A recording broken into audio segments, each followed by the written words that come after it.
खैर, तो यहाँ से डॉक्टर प्रेम कुमार हैं। पिछली बार भी आप लड़ाई में थे। लोगों ने कहा कि प्रियंजन डिम्पल बहुत शानदार चुनाव लड़े। सवाल यह है कि शानदार लड़े तो जीत कहाँ रह गई, कहाँ रुक गए आप? पहले तो हम सबसे पहले ही बोलेंगे कि शानदार लड़ाई तो गया के लोगों ने लड़ा, उनके साथ हम भी लड़े।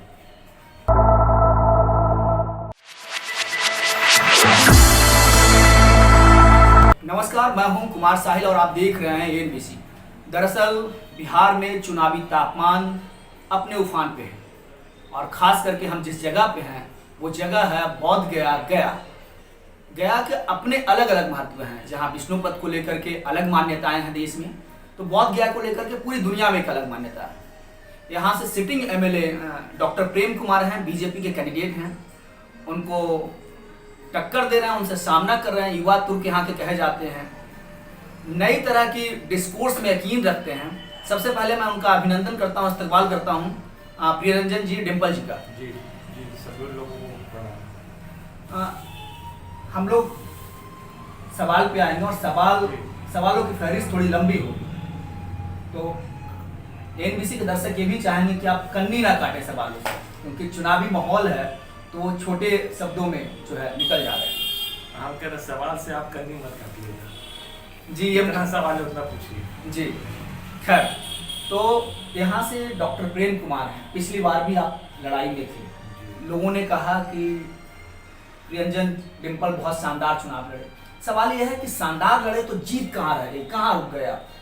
पहले तो हम सबसे पहले ही बोलेंगे कि शानदार लड़ाई तो गया के लोगों ने लड़ा, उनके साथ हम भी लड़े। तो पूरे बिहार का अंतिम टिकट था 2015 में, गठबंधन का दौर था और गठबंधन से 240 सीट तय हो गया था, 3 सीट बचा था। जैसे आप जानते भी, हम लोग सब लोग जानते हैं कि 243 सीट का बिहार विधानसभा है और गया शहर उसी में कहीं अटका हुआ था। वो पार्टीगत एजेंडा था, तो वहाँ थोड़ी देर हो गई, टिकट मिलने में भी देर हो गई और लोगों को, शायद मैं पहली बार आया तो हो सकता है संशय था कि नया नौजवान है, कितना वोट लाएगा नहीं लाएगा, ये भी रहा। लेकिन अब लोगों ने, वही लोग कहते हैं कि नहीं भाई इनका तो काफ़ी अच्छा परफॉर्मेंस रहा, हम लोगों से थोड़ी भूल चूक हो गई, इनको और मदद अगर की जाए तो ये नया दौर गया विधानसभा में कर सकते। हारने वाला बच्चा कहता है गणित के लिए तैयारी का समय नहीं मिला। डिम्पल जी यही कह रहे हैं क्या? नहीं, बेशक तौर से हम ये नहीं कह रहे कि गणित का टाइम नहीं मिला, क्योंकि हमारा पेनिट्रेशन हो सकता है शायद कम रहा होगा और मेरा पैर टूट गया था उस दौरान। 4-5 दिन कंपेनिंग का रह गया था, तो हम एक गोदाम एरिया है वहाँ हम जा रहे थे, लोगों से मिल रहे थे, तो उस दौरान पैर टूट गया था। इसी सबको मिला के मैं कहता हूँ कि अगर शायद 2-4-5 दिन का और मोहलत रहा होता तो परफॉर्मेंस मैं कर लिया होता। मुझे ऐसा लगता है कि 1-2 और एरिया बच गया मुझे विजिट करने से। आप समझ सकते हैं कि सीमित दायरा रहता है, उसी में सब कुछ करना रहता है, सब कैंपेनिंग, तो इसी ख्याल से मेरे दिल में लगता है। चलिए, सवाल ये है कि इस बार चुनाव में जो समीक्षक बता रहे हैं कि नहीं, फिर से एज में है, जेडीयू और बीजेपी का जो अलायंस है वो एज ले रहा है। ऐसे में आपको नहीं लगता है कि इतने लंबे दौर से मंत्री भी रहे हैं, 12 साल का रहा है, 30 साल करीब हो चुका उनका विधायकी का कार्यकाल भी, कैसे इस बार कोई नई रणनीति से किस तरह से डिम्पल आई, नए अवतार में आएंगे, कैसे चक्रव्यूह भेदेंगे? नहीं, निश्चित तौर से पब्लिक अपना दिमाग बना चुकी है, अपना माइंड मेकअप किए हुए, हम भी घूम रहे हैं। और 2015 में जो लोग हमारे पक्ष में मतदान नहीं दिए थे वो बढ़ चढ़ करके इस बार हिस्सा लेने जा रहे हैं। और जो आप बोल रहे हैं कि एज लिए हुए हैं राजग के सरकार में, तो नेशनल क्राइम रिपोर्ट का आंकड़ा हो, चाहे नीति आयोग का आंकड़ा हो, मैं आपको दिखा भी सकता हूँ, पूरे देश में 27वें और 28वें पोजीशन पे पहुंचा हुआ है। अपराध मैंने चरम पे है, बेरोजगारी बिहार में चरम पे है, अराजकता चरम पे है, भ्रष्टाचार चरम पे है। ये मैं नहीं, नीति आयोग का आंकड़ा बोल रहा है, आप भी देख सकते हैं, हम भी बोल सकते हैं और सब लोग जो दर्शक हैं उनको भी बोल रहे हैं कि नीति आयोग का वेबसाइट खोल के आप देखिए। अभी फिलहाल राजग के ही कार्यकाल से 30 सालों से, मैं 30 साल चलिए नहीं कहेंगे, कम से कम 15-20 वर्षों से यहाँ राजग का ही सरकार चल रहा है। और स्वच्छता अभियान जो भारत सरकार का संस्था ने किया है 2020 का, उसमें आया है कि हिंदुस्तान का, बिहार का ही नहीं, हिंदुस्तान का सर्वाधिक गंदा शहर जो है, सबसे अनियमित और व्यवस्थित शहर जो है वो गया शहर है। तो कहाँ से एज मिल रहा है आपको? एनडीए और बीजेपी को तो बताइए। अब तो लोगों को फैसला लेने का वक्त आ गया। अरे बीच में फैसला लेने का टाइम रहता तब ना, वो तो 5 साल का कार्यकाल रहता है। अभी 2020 में देखिए ना, बैंड बाजा बजा देता है कि नहीं। 2020 मैच में राजग बुरी तरह से हारेगा। जितना जुमलेबाजों के साथ रह करके, भारतीय जुमला पार्टी के साथ रह करके यहाँ नीतीश जी रहे, चाहे जो भी रहे उनके अलायंस में, सब जुमलेबाजी और अखबारबाजी करके सरकार चला रहे हैं। आप देखिए ना, एक नागरिक के तौर पे हम तो देखते हैं कहाँ है चीजें नहीं है। राशन कार्ड का 8 लाख फॉर्म न कितना भरा दिए और मिलता है 8,000 लोगों को। 3-3 साल से राशन कार्ड के लिए स्ट्रगल कर रहे हैं आजाद भारत में। आजाद भारत के आजाद हिंदुस्तानी 3-3 साल स्ट्रगल करेंगे राशन कार्ड के लिए, बीपीएल कार्ड के लिए स्ट्रगल करेंगे, घूसखोरी देंगे आपको लाल कार्ड के लिए। यही देश चला रहे हैं। कहाँ राजग को एडवांटेज है, कहाँ राजग की एज है, सो बताइए। अभी पब्लिक में आने दीजिए ना, देखिए कैसे पीट पीट के भगाते हैं लोगों को। मौज मस्ती राजयोग सब खत्म हो गया। देख लीजिए किसको पीटेंगे? प्रेम जी को? नहीं, प्रेम जी को पीटने का बात नहीं, कि सरकार के नीति नियत और कर्मधार और जो सरकार चला रहे हैं राजनीतिक तौर से पीटने की बात है। आपका यहाँ का लाठी डंडा, हम लोग बीजेपी के आदमी के लाठी डंडा निकालते हैं। अरे विचार से बीजेपी वाले हिंसक होते हैं। हम तो कई बार देखे हैं, हम तो जब देखें तो वैसे ही करते हैं, बाकी तो सब ठीक ही है। अच्छा ये बताइए कि हमारे क्लोज एड प्रेम जी के पास गए, उन्होंने कहा कि सर समीकरण ऐसा है, समीकरण ऐसा है, टफ लड़ाई लग रही है, टर्फ बहुत अलग है, स्पिन करेगा बहुत। बोले कोई कुछ नहीं है, रजिस्ट्री कर दिया गया कि जनता ने हमारे साथ। तो हमसे नहीं बोले, पब्लिक से जरा मंचवा पर चढ़ के बोले कि गया तो रजिस्ट्री हो गया। किसी भी खास व्यक्ति के बारे में जो बोल रहे हैं मंच पर उनको आके बोलने कहिए। मोटेशन पब्लिक करता है कि नहीं करता, अभी देख लीजिएगा। रजिस्ट्री अगर हो गया तब देखिए अस्वीकृत होता है कि नहीं रहेगा आपकी मोटेशन जी, आपकी मोटेशन उनका अस्वीकृत हो जाएगा जी। कहें हम क्या इसका जवाब दें? अगर किसी ने ऐसा बोला है तो पब्लिक डोमेन में आके बोले, मंच पर आके बोले। तो क्या जनता दखल खारिज करेगी? जनता तो दखल खारिज करने वाला है ही है मालिक है बाप। ऊपर भगवान नीचे चुनावी माहौल में तो जनते मालिक होता है। दाखिल खारिज स्वीकृत किसी का करना है कि दाखिल खारिज किसी का अस्वीकृत करना है, वो तो राजनीतिक तौर से पब्लिक ही करती है, और कोई तो वही मतदान के थ्रू होता है। लोग कह रहे हैं कि प्रियरंजन जी को जमीन घिसने दो, गली गली घिसने दो, हमारे मैनेजर सब डील कर लेंगे। कैसे लड़ेंगे? ये तो वो जाने, ये हो जाना है। प्रियरंजन डिम्पल कैसे लड़ेंगे फिर? हमको कुछ चिंता है, पब्लिक मेरे लिए लड़ रहा है तो हमारे फेवर में पब्लिक लड़ रहा है। हमारे में औकात है चुनाव लड़ना और हमारे में औकात है जंग लड़ना। मैंने जंग लड़ने का मतलब राजनीतिक लड़ाई हमसे है, वो पब्लिक हमारे साथ ना है उनके। अच्छा, जो हमसे आज आप मिल रहे हैं या कुछ आपको लग रहा है कि राजनीतिक कुछ हस्तक्षेप है हमारा गैर में, ये किसने किया? ये हमारा औकात तो पब्लिक ने बनाया है ना। इसको डबल हो जाएगा इस बार। पब्लिक लड़ रहा है हमारे लिए, हम लोग और हम पब्लिक के साथ लड़ रहे हैं। हम नेता नहीं, घर का बेटा है, इस तरह से लड़ रहे हैं। और अपने घर जो गया को आप बड़ा घर समझ लीजिए, सामूहिक घर समझिए, इसको ठीक से रखना, इसका प्रगति, इसकी उन्नति के लिए लड़ाई हर किसी गया के बेटा का फर्ज बनता है। अखबारों में लगातार ये लिख रहे हैं कि हमने कृषि में इतना काम किया, लगातार काम कर रहे हैं, हम मॉडल बना रहे हैं, लगातार प्रेम जी की बयानबाजी आ रही है। कैसे आप एक तरफ से ये कह रहे हैं, आपका आरोप है कि कोई काम नहीं है, प्रेम जी लगातार अखबारों में छप रहे हैं, दिख रहे हैं। अभी एमएसपी में कितना पैसा दिए हैं, जो इसको बोलते हैं समर्थक मिनिमम सपोर्ट प्राइस जी, उसका हाल तो किसानों से इंटरव्यू लीजिएगा तब ना मालूम पड़ेगा जी। कोरोना काल का इंश्योरेंस का क्या हाल है, कृषि का इंश्योरेंस का क्या हाल है, कितने लोगों को मुआवजा मिला है, ये किसान लोग से पूछे तब आपको मालूम पड़ेगा। हमको तो मालूम है कुछ नहीं हुआ है, धरातल मैंने ऑन जमीन के ऊपर कोई काम कार्यक्रम नहीं है। हम तो खुद ही पहले ही आपको बोले कि अखबार पे सरकार चल रही है, खोखली सरकार है, अखबार पे चल रही है, जो खुद ही कह रहे हैं। चूंकि आप यहाँ लोगों को लीड करते हैं, लोग आप पे इकबाल करते हैं, भरोसा करते हैं।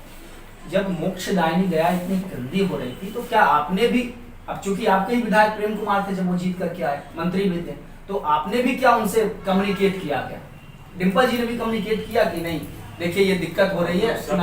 सारे पब्लिक फोरम पर हम लोग आवाज उठाते हैं और मेरे विजन में तो ये दिखता है कि ये लोग काम करते क्यों नहीं, मुझे तो समझ नहीं आता। एक मेरे जैसा अगर हम नौजवान को जब ये तमन्ना है कुछ अगर हासिल हुआ तो हम तो कर देंगे। ये जो इतना गंगा का स्वरूप ही है फल्गु नदी, इसको इतना गंदा जो करते हैं लोग, अव्यवस्थित रखे हुए हैं। हम लोग वाटर ट्रीटमेंट प्लांट लगा सकते हैं, 8-10 वाटर ट्रीटमेंट प्लांट, उसमें उसका शुद्धिकरण हो गया तो उस पानी को आप छोड़ सकते हैं फल्गु नदी में। इसके लिए बजट भी है, डेवलपमेंट का बजट वापिस चला जाता है पटना। ये बहुत हास्यास्पद है, क्यों नहीं हो सकता? मोक्षदायिनी तो सही बात है।